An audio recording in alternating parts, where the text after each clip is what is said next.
For commuters, today couldn't have been worse. First, the effects of a crippling tube strike, then news that the drivers' union ASLEF are to ballot for a series of official walkouts.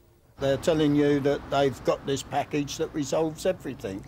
Doesn't. Completely separate. What do you think the result would be? What of? The ballot? Yes. Oh, it'd be a yes vote, yeah.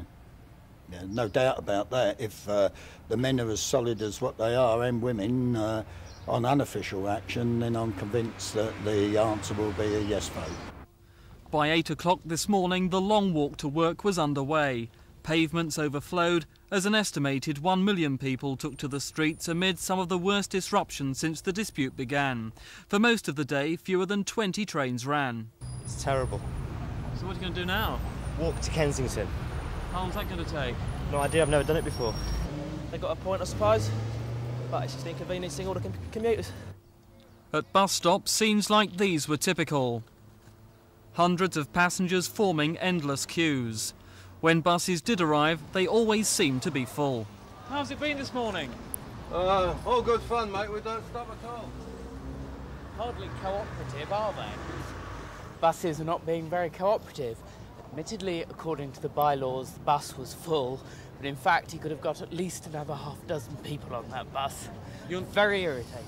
You're not a happy man this morning? No. But passengers who managed to squeeze on board weren't so lucky. The roads were so congested, the average journey took an extra 90 minutes. Problems were just as bad for people trying to get a taxi. Well, it's now 9 o'clock at Paddington Station, and behind me you can see the taxi queue.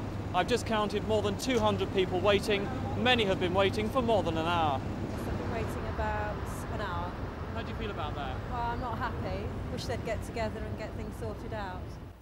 The only other alternative was by car, but all main routes into the capital were congested from dawn. A 3-mile journey from Birkbeck Road in Tottenham to Finsbury Park Road took 45 minutes instead of the normal 10. Another from Cockfosters to Euston took 2¼ hours. It normally takes 40 minutes. With many roads closed for the presidential visit, traffic in central London was at a virtual standstill. London Underground are hoping for peace talks, but with both sides as far apart as ever, they seem unlikely.